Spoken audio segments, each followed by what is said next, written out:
I, male 45, have been married to my wife Amy, 45 years old, for the past 15 years. I work as an executive at a company, while my wife is a homemaker. She used to work at a plant nursery in her 20s, but after we got married, she chose to be a homemaker. We have 2 daughters, Emma, 13 years old, and Ella, 11 years old. Our family was happy until the truth about my wife's cheating came to light, thanks to our smart TV. So, last week, it was our friend John's birthday. He has been living in a different country for the past few years. We decided to video call him at midnight to wish him a happy birthday. After the wishes, the 4 of us, my wife, John, his wife, and I, engaged in some casual conversations about work and life. Since John didn't have other plans for his birthday night, we decided to hang out virtually and relax for a while. His wife suggested we Chromecast the WhatsApp video call through the TV so we could all sit back, unwind, and enjoy our time together.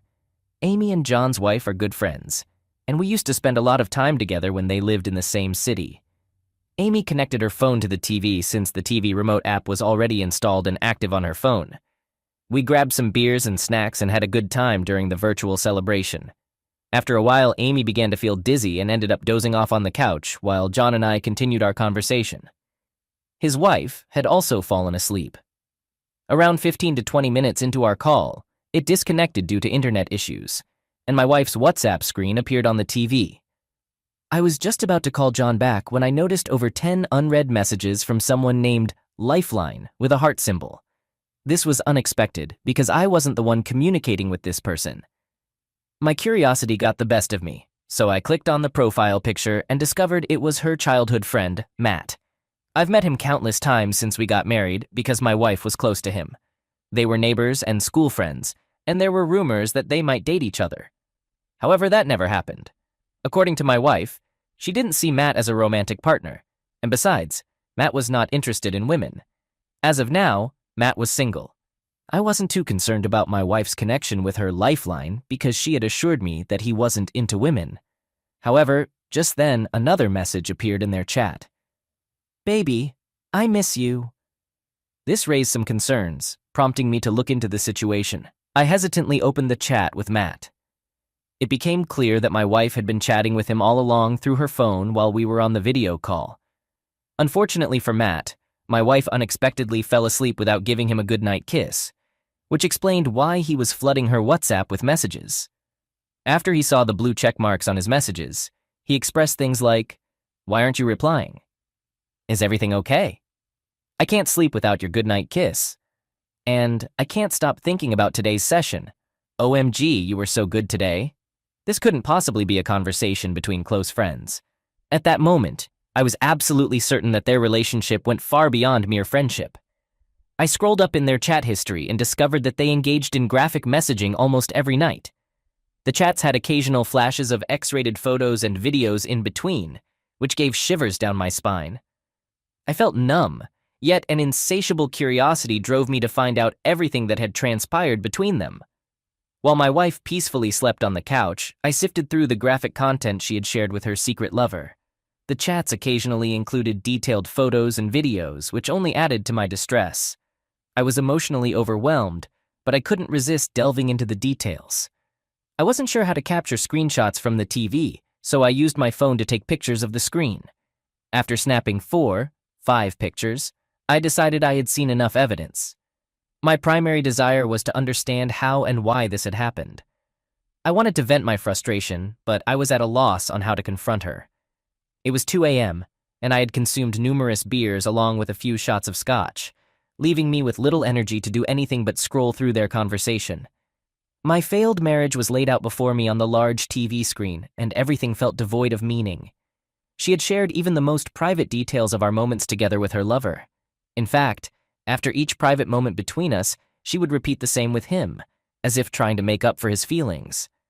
I was utterly repulsed by this discovery. I wanted to pinpoint when all of this had started, so I continued scrolling. But it seemed like an endless abyss, growing deeper with every scroll. By that time, Matt's messages had ceased, and an eerie silence enveloped the house. I felt like I was in a haunting nightmare. To reassure myself that I wasn't dreaming or hallucinating, I grabbed a nearby cushion. I was still scrolling aimlessly when Amy suddenly woke up from her nap. Her drowsy state transformed into sheer panic as she witnessed her dual life unraveling on the TV screen. She hastily snatched the remote from my hand and turned off the TV, then disconnected her phone from it. I just stared at her, utterly dumbfounded. I watched as she opened her WhatsApp chat, skimmed through her lover's messages, and then closed the app with a heavy sigh. That sigh signaled her surrender. She realized that I knew everything. She gently held my face in her hands and drew closer, pleading, "Baby, I can explain. Please, listen to me." I gazed back at her and responded, "All right, go ahead and explain." Her surprise was evident. She had expected me to react with anger and refuse to listen. If it were 2:30 p.m. instead of 2:30 a.m., I might have reacted the same way. I was on the verge of passing out, partly due to the alcohol and mostly due to the shocking truth unfolding before me. I reiterated, "Explain, damn it." She struggled to find the right words and stammered, "Well, actually..." You know what? Don't bother," I interrupted. "You know you're in trouble." With that, I stumbled my way to the bedroom and she followed. I turned to her and while slamming the door in her face, told her to stay out. I heard her knocking a few times, but I soon drifted off into unconsciousness. The next morning, I woke up with a heavy head and a fuzzy memory of the previous night. I left my room to grab a bottle of water because my throat was parched. As I emerged from my room, she hurried toward me, and all the distressing memories of the previous night flooded back. She attempted to hug me, but I asked her to step back. She withdrew with teary eyes and a forlorn expression. She insisted that I had misunderstood everything. I ignored her and walked over to the refrigerator to get a water bottle. She continued to pester me, claiming I was overreacting, that he was just a friend, they hadn't had a physical relationship, and it was all innocent flirting. I wasn't prepared for a confrontation, but her feeble excuses only fueled my agitation, and I raised my voice. "Seriously? Who in the world sends explicit photos to their male friends? And what's the deal with all that sexting? Wasn't he supposed to have no interest in women? How did he suddenly become interested in your private parts?" It was a Saturday morning, and thankfully my children weren't at home. They were spending their summer vacation with my parents that week. I fixed my gaze on her, silently demanding an explanation. My mental state was in shambles. I wanted to uncover the truth, even though I knew it would devastate me. I yearned for her to confess every detail of her wrongdoing, yet every time she opened her mouth, I felt nauseous. I clenched my teeth, urging her to speak, only to silence her when she did. I don't know what I was doing. I recognized that I acted irrationally, but how else would someone react upon discovering that they'd been deceived for 15 years and their entire marriage was a lie? I guzzled down an entire bottle of water in one go and then demanded that she confess everything from the beginning, or I would confront that two-faced lover of hers and give him a serious beating. This time, instead of concealing or pleading, she decided to reveal the truth. She admitted that she and Matt had always been lovers. They initiated a physical relationship in high school and had continued it ever since. However, Matt was an idle individual who forthrightly told Amy that he couldn't financially support her. To provide some context about Matt, he's a high school dropout who has never earned a single penny on his own. His parents owned several properties in the suburbs, and the rental income from these properties barely covered his expenses. I had met his parents a couple of times during my visits to Amy's house. They were worried about Matt's laziness and urged Amy to advise him on finding a job or starting a business. Everyone, except Matt, was concerned about his future. Anyway, getting back to the point, Amy admitted that she had severed ties with Matt several times due to his commitment issues, but he always managed to win her back. Surprisingly, Matt had no qualms about Amy dating other men, even though he had never dated anyone else but her. She had a couple of boyfriends before we started dating, so this seemed plausible to me, albeit unusual. What kind of lover does that? Lazy, maybe. I asked her why she hadn't married him if they were so close. She explained that Matt wouldn't have been able to provide a good lifestyle for her. Additionally, Amy herself never had a stable job and didn't have career ambitions that would allow her to be the primary breadwinner. So she chose to be financially dependent and lead a double life. I had one final question. Were the children mine or Matt's? She swore that they were mine, but I remained skeptical and continued to doubt her. She offered to arrange a DNA test if I wasn't convinced. She explained that she couldn't risk having children with Matt because she was afraid that if her secret came to light, and I abandoned the children, Matt wouldn't be able to raise them, even if he wanted to. I wasn't sure whether to feel relieved that at least the children were mine. I told her to leave the house or else I would expose her truth to everyone, including the girls. They might be young, but they were smart enough to understand the situation. She pleaded with me not to tell our daughters, fearing they would hate and disrespect her. I refilled the water bottle, grabbed a few beer bottles, and retreated to my room, locking the door. I sat in front of my laptop staring at the screen for over an hour. I didn't know what to do next, or who to talk to. The truth was eating me up from the inside, making me feel suffocated. After finishing off the beer bottles, I left my room, grabbed my car keys, and drove to my in-laws' place, which was about a 30-minute drive away. My mother-in-law answered the door with a friendly smile, but as soon as she saw my red face, she sensed something was amiss. She called my father-in-law, who rushed out from their bedroom and sat me down. I was sweating and anxious, my heart racing. I explained to them that I didn't know a better way to confront the situation, and then I began narrating everything. My throat grew dry and my body temperature skyrocketed as I divulged the ugly truth. Midway through, we heard someone banging on the door. It was Amy. She stormed into the house and demanded that I leave immediately. She insisted that this was a private matter and that we should deal with it ourselves without involving her parents. The next few hours were a tumultuous mix of emotions. I chastised her for cheating on me for 15 years, while she brushed it off as a casual relationship that meant nothing to her. Gradually, she shifted the blame onto me for turning her parents against her, and I defended myself. My in-laws sided with me and scolded her. I spent the entire weekend drinking, occasionally passing out and refilling my stomach with alcohol. When Monday came around, I went to work feeling groggy and drained. At the office, I searched for divorce lawyers online and scheduled an appointment with one. When I returned home, I noticed that some of her belongings were missing. I assumed she had come while I was away, packed some of her things, and left. I didn't bother to check on her.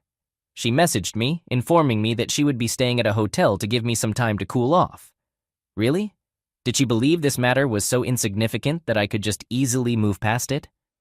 She also bombarded me with messages, begging for forgiveness and making promises to end her relationship with her lover.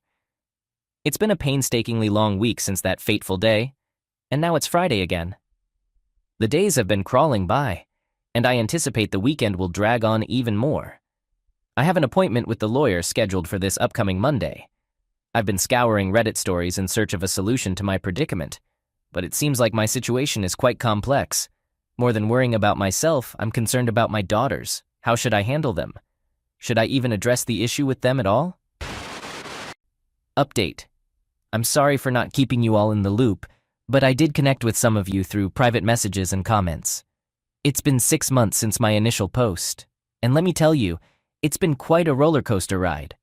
I met with the lawyer on that Monday and discussed my concerns regarding my daughters. The attorney advised me to approach the kids gently about the separation, avoiding too many details as it might harm their mental well-being.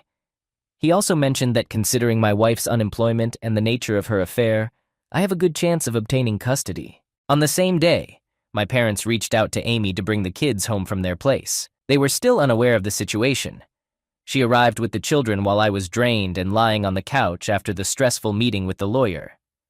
I refrained from discussing anything in front of the children and confined myself to my room. When she entered the bedroom, I urged her to have a conversation with the girls about her infidelity. She burst into tears and begged for my forgiveness, repeatedly expressing her fear that the girls would despise her. Well, she should expect nothing less. After cheating on your family for 15 years, what else could she anticipate? The lawyer mentioned that it would take about a week to send the divorce papers to Amy, so I had a week to sort things out with the children and my parents. I informed her of my decision to divorce her, and her reaction seemed as though it had come out of nowhere. She voiced concerns about the potential trauma to the children due to the divorce, which left me wondering where her maternal instincts had been hiding all these years. I firmly reiterated my decision and gave her a 1-week ultimatum to talk to the girls in her own way, or else I would be the one to reveal the truth. With my pillows in tow, I crashed on the bedroom couch and drifted off to sleep. Throughout that entire week, I left the house early in the morning and returned late in the evening. As the weekend drew near, she would often cry and wail through the night, sometimes so intensely that it would wake me up. I did feel sorry for her, but how could she carry on like this for so many years? What was she thinking? believing she would never be discovered. She had multiple opportunities to end her affair, yet she persisted. Our private conversations, my vulnerabilities, my deepest secrets, everything, she left exposed to her lover. How could I forget all of that? On Friday evening, she informed me that she had devised a plan to talk to the girls the following day. I nodded in agreement. On Saturday after breakfast, she gathered the children and mentioned that we had some news to share. She explained that I had received a job transfer to a different country, and as a result, I would be moving away for a few years. I was taken aback, and my daughters looked at me in surprise. In front of the girls, I sarcastically asked her, "So, this means I have to move out of the house, right?" She rolled her eyes and signaled me to be quiet. She continued, "Well, if that's the case and the house feels too big for the three of us, we can move to my parents' house for now and later we can find a smaller place." The girls were clearly confused by this explanation. They were young, but not naive enough to miss the game she was trying to play. My younger daughter told Amy that what she was saying didn't make sense, while the older one directly questioned us, "Are you guys getting divorced?" I shot a stern look at Amy and urged her to tell the truth. With a sigh, she broke down. The girls turned to me for answers, and I told them they were correct about our divorce. I explained that we no longer felt compatible with each other. My elder daughter even suggested that I might be having an affair, which was why Amy was crying. She held her mother's hand and asked Amy if I was cheating on her.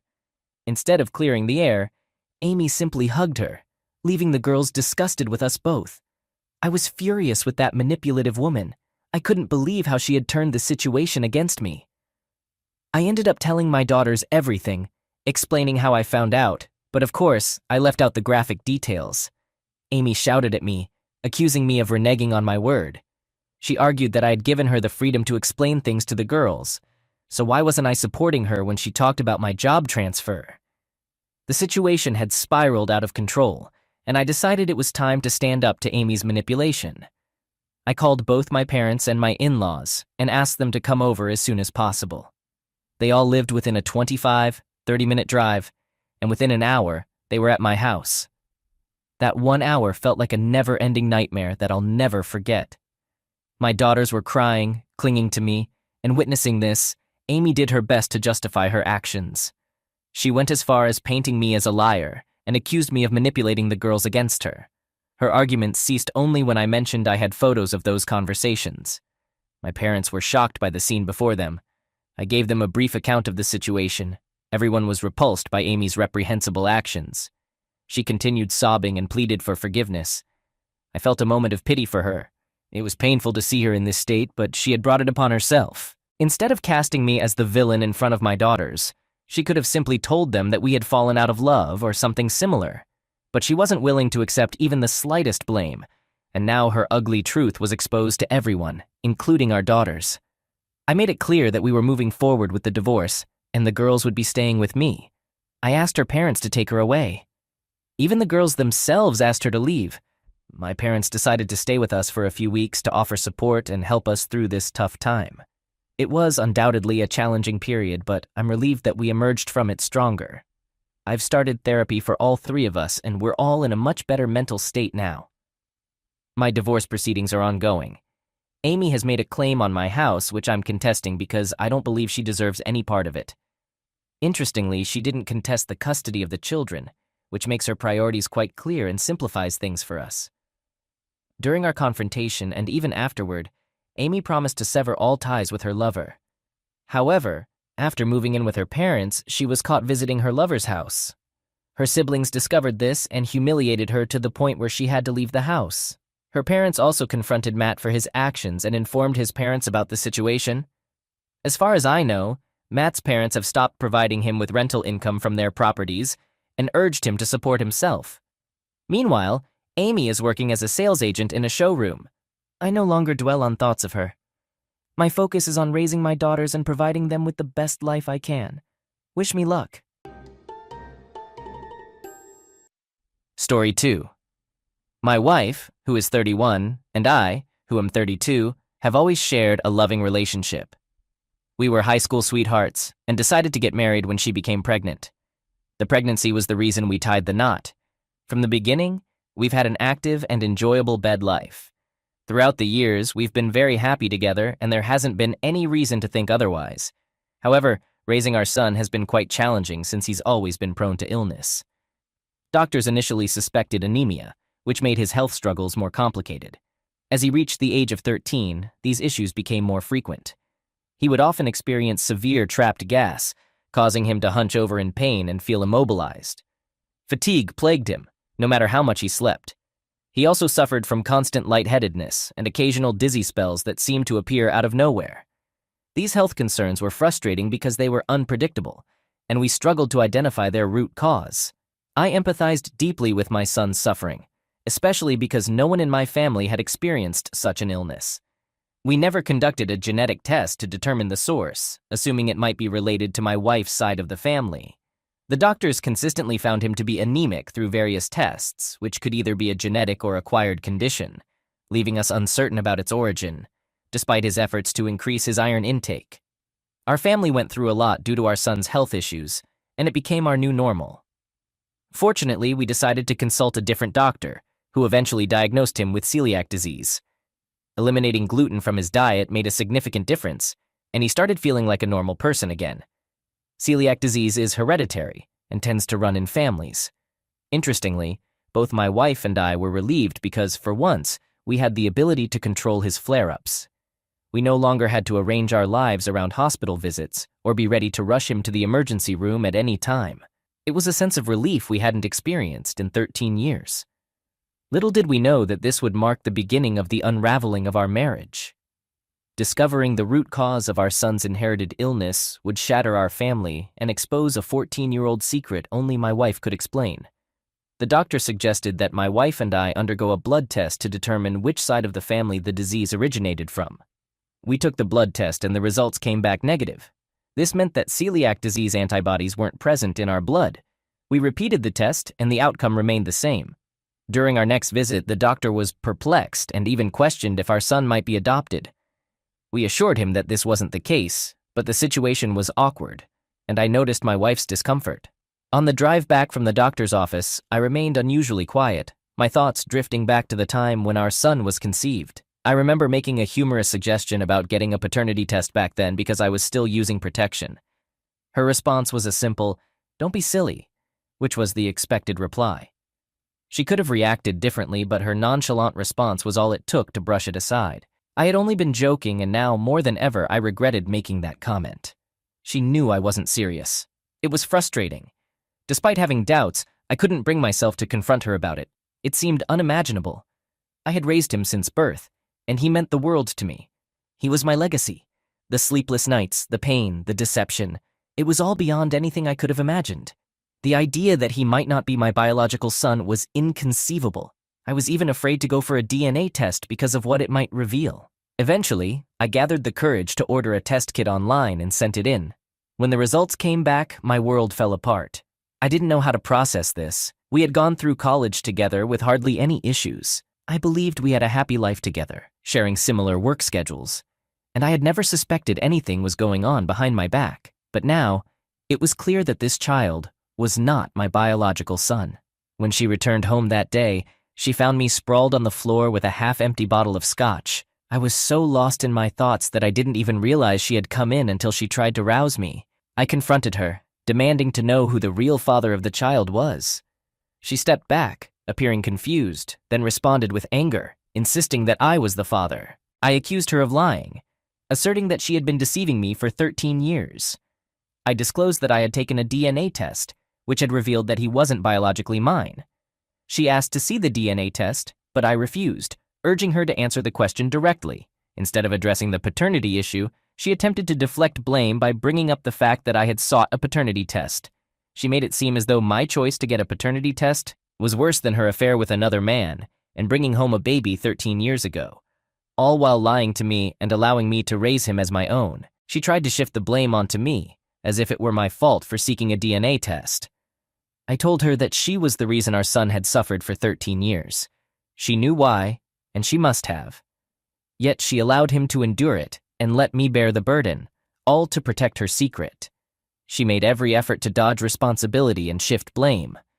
But I eventually warned her that if she didn't reveal the true identity of the child's father, I would contact every man she had interacted with over the past 13 years and request a DNA test from them. My eye had turned bloodshot, signaling my intense seriousness, and finally she broke down. She confessed that our son belongs to a co-worker from her previous job. She revealed that she had fallen for this guy over the course of a month. They had been close a few times, and then it stopped because of her deep love for me. And during that whole month, I had not the slightest inkling of what was happening, as I continued to live my happy life. Now, I find it incredibly hard to trust her. It's difficult for me to even look her in the eyes. I used to believe that we had everything we wanted, even making plans to have a child together, when this revelation came crashing in. We were genuinely happy, or so I thought, until he entered our lives. Before, I was content. I thought our marriage was solid, but now it feels like it was all a facade. We have a beautiful home, nice cars, a comfortable life without financial concerns, but I've lost what truly mattered. She claims it only happened once, a moment of adventurous desire, a desire for something out of the ordinary, but I struggle to believe her. It's more than just being cheated on. It feels like my entire life has been a falsehood. She's not the person I once knew, he's not my biological son, and ultimately, I find myself alone, without any true offspring of my own. The tears couldn't be contained. I couldn't bear to stay in our home any longer. I reached out to my boss at work, confessing everything and expressing my need for an extended leave. He grew concerned about my mental state and insisted on driving over to my house to ensure I was okay. I wasn't particularly close to my boss, but he made the effort to drive over to my house and took me out to a restaurant that evening, giving me a chance to step away from home. During our conversation, he shared a poignant story about a friend of his who had discovered his child wasn't biologically his, and subsequently took his own life. He expressed a strong desire to provide me with all the support I needed. My boss encouraged me to take an extended break from work, urging me to pursue something I've always longed for but couldn't due to my responsibilities. One of my long-standing dreams has been to travel.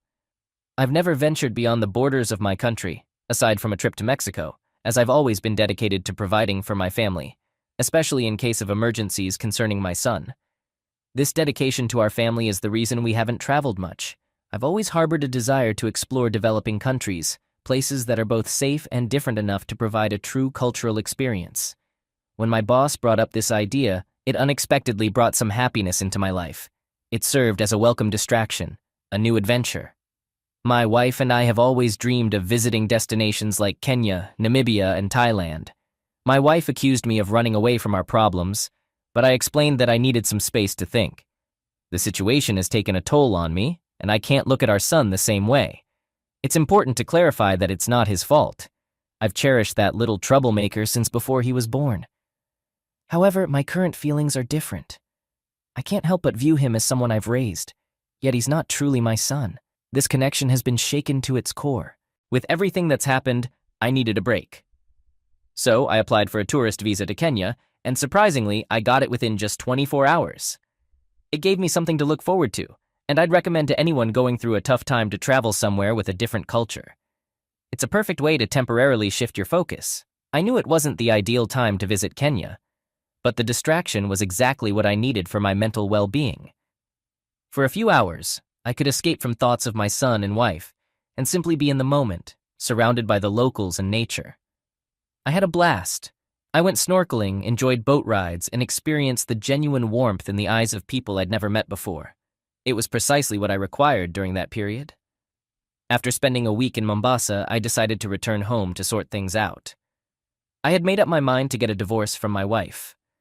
Upon my return, I felt like going back to where I'd just come from because home didn't feel like home with her around. I couldn't look at her, couldn't stand the sound of her voice, and I had even started distancing myself from my son, which made me feel absolutely miserable. My son is a bright kid and he already senses that something is wrong, but I can't help it. I want to make it clear that I will never abandon my son under any circumstances. I feel disconnected from him, but I attribute it to the shock of recent news. Nevertheless, it needs to change, and I'm well aware of that.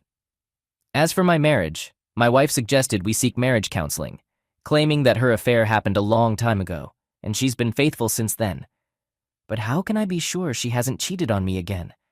I used protection when I was with her, while she was having unprotected sex with a former coworker. She knew 13 years ago that the child isn't mine, but chose to lie for all those years. How can I trust anything she says? That's why I asked for an amicable divorce to give myself a chance to heal. I suggested we share custody of my son, and I would still be his legal father because I still care about him deeply. None of this is his fault, and I want what's best for him. At this point, my wife agrees with everything. However, I'm worried that my feelings toward my son might change over time, and that terrifies me. I've also told my soon-to-be ex-wife that she needs to reach out to the biological father and inform him. It's better for everything to come out in the open now. She initially wanted me to keep this secret from the biological dad, as well as from our family and friends. I agreed for the time being, but once the divorce is finalized, I'll contact the biological dad, and I'll have to break the news to my parents, which won't be easy for them to accept. I'm still young, and I believe I can start a new family, which might be the best way to move past this betrayal. Currently, I've already initiated the divorce proceedings, and it should be finalized within the next 5 months.